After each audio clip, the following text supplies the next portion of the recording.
नमस्कार. मकर संक्रांतीच्या खूप खूप शुभेच्छा. इथे मी 1 वाटी मुगाची डाळ अगोदरच भिजवली होती. 1 तास झालं होतं. त्याला स्वच्छ धुवून गॅसवर शिजवण्यासाठी ठेवलं आहे. तर आजचा मेनू आहे पुरणपोळी. पुरणपोळी संक्रांतीला तर बनतेच. तिळाची पोळी पण बनते. मग त्यामध्ये 1 ग्लास पाणी आणि थोडीशी चिमूटभर हळद टाकून त्याला शिजायला ठेवलं इकडे. थोडंसं मीठ पण टाकायचं. जास्त नाही, थोडंच टाकायचं ओवा. आणि इकडे पीठ चुरून घेत आहे. 2 मोठ्या वाटी पीठ घेतलेलं आहे. त्यामध्ये 1 चम्मच तेल आणि थोडंसं मीठ हे टाकून त्याला व्यवस्थित पाणी टाकून चुरून घ्यायचं. पीठ अगोदरच चुरायले, कारण पुरणपोळीसाठी पीठ जास्त वेळ चुरून ठेवलं ना, भिजवलं ना, पुरणपोळी छान एकदम अशी मऊ येते.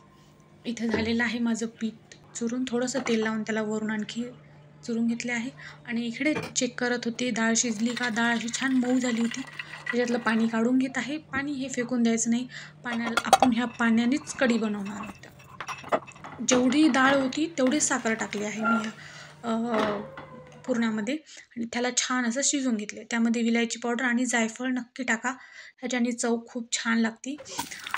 आणि इकडे कढीची तयारी, सगळे मसाले जे असतात आपल्या घरचे, कांदा, हिरवी मिरची, खसखस, थोडंसं तीळ आणि दालचिनी हे सगळं टाकून मस्त त्याला भाजून घ्यायचं. आणि पुरण थोडंसं थंड होण्यासाठी मी प्लेटात काढून घेत आहे इकडे, अशा प्रकारे. आणि इथं चणा डाळ मी भिजवली होती 2 तास अगोदर. त्याला मिक्सरमध्ये बारीक काढून घ्यायचे आणि त्याच्यामध्ये जे आपले बेसिक मसाले आहेत ते टाकायचं आणि त्याला छान असं चुरून घ्यायचं. ते व्यवस्थित असं मिक्स झाल्यानं याचे असे मुटके केल्यावानी करायचे आणि उकळत्या पाण्यामध्ये हे टाकून द्यायचं. याला उकडून घ्यायचं 10 मिनटं. हे एवढी छान भरड भाजी होती ना, अशाने केले. मग उकळल्यानंतर हे असं खलबत्त्यामध्ये याला छान असं कुटून घ्यायचं एकदम बारीक. आणि त्याला आता फोडणी द्यायची. इथे तेल टाकले 2 चम्मच. त्याच्यामध्ये जिरे, मोहरी, कांदा, थोडेसे हिरव्या मिरचीचा ठेचा हे सगळं टाकून, कढीपत्ता टाकून याला व्यवस्थित परतून घ्यायचे. आणि जे बेसिक मसाले असतात, हळदी, मीठ, मिरचू सगळे हे टाकून याला व्यवस्थित परतून घ्यायचं. मग जे आपण ते कुटलं होतं ना भरड हे टाकून घ्यायचं ह्यामध्ये. आणि ह्याला सारखं असं हलवत राहायचं व्यवस्थित. थोडीशी एक वाफ देऊन घ्यायची आणि त्यानंतर मग ह्याला सारखं फिरवत राहायचं, जेणेकरून ही अशी मोकळी मोकळी बनली पाहिजे. ही खूप छान लागते. कढी, भात आणि भरड भाजी मिळते. एकदम छान असा बेत तयार होतो आपला. ह्याला आता व्यवस्थित असं हलवत राहायचं. किती छान झाली आहे बघा, एकदम टेस्टी दिसत आहे. अशा प्रकारे तुम्ही पण बनवू शकता ही भरड भाजी. संक्रांती म्हणलं ना, काम काम दिवसभर. आणि इकडे आता बनवत आहोत कढी. इथं मी टाकले आहे राईचं तेल आणि याच्यामध्ये जिरे, राई टाकून थोडेसे तडतडू दिले आहे. जिरे लसूणची पेस्ट,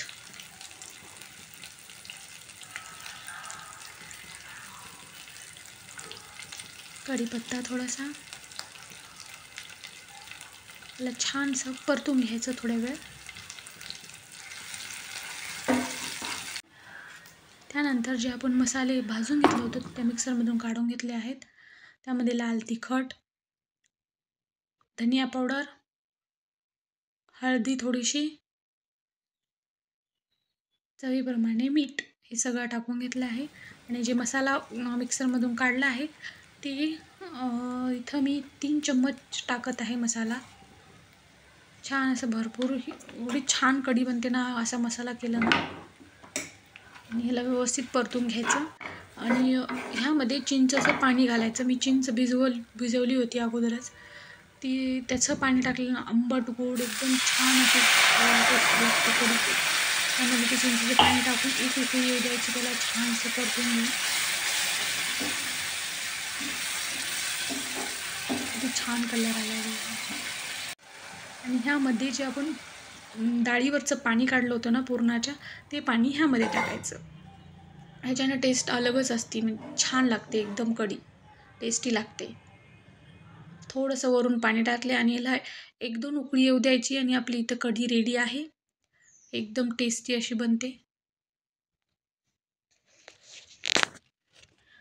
ही कढी. नक्की तुम्ही ट्राय करा. आणि इकडे मी आता पुरणपोळी बनवत आहे. अशा प्रकारे पिठाचा एक गोळा घेऊन एक पुरणाचा एक पेढा घेऊन त्यामध्ये भरायचा अशा प्रकारे. म्हणजे वरचं थोडं निघते पीठ ते काढून घ्यायचं आणि गोल गोल त्याला असा पेढा बनवल्यासारखा बनवायचा मोठा आणि मस्त लाटायचं त्याला. हलक्या हाताने एकदम असं लाटायचं, एकदम भार देऊन नाही लाटायचं पोळीला, जेणेकरून आपली पोळी फुटत नाही किंवा आणि जर हलक्या हाताने लाटलं तर पोळी अशी मस्त टम फुगते. ही माझी पद्धत आहे. कोणाकोणाची वेगळी पद्धत असते. तुम्ही कशी पुरणपोळी बनवता मला कमेंटमध्ये नक्की कळवा आणि पुरणपोळीसोबत काय बनवता? भरड भाजी, कोणत्या-कोणत्या भाज्या बनवता? कढी कशी बनवता? हे पण मला कमेंटमध्ये नक्की कळवा. आणि हे किती छान अशी टम पुरणपोळी फुगलेली आहे. एवढं सगळं करून जर पोळी नाही फुगली ना, तर मग आनंद होत नाही. आता इथे एवढा आनंद होत आहे, किती छान अशी पोळी फुगली आहे पुरणपोळी. मस्त.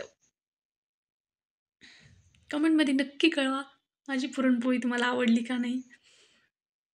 अशाच सगळ्या पोळ्या मी करून घेतलेल्या आहेत व्यवस्थित आणि माझ्या सगळ्या पोळ्या फुगलेल्या आहेत.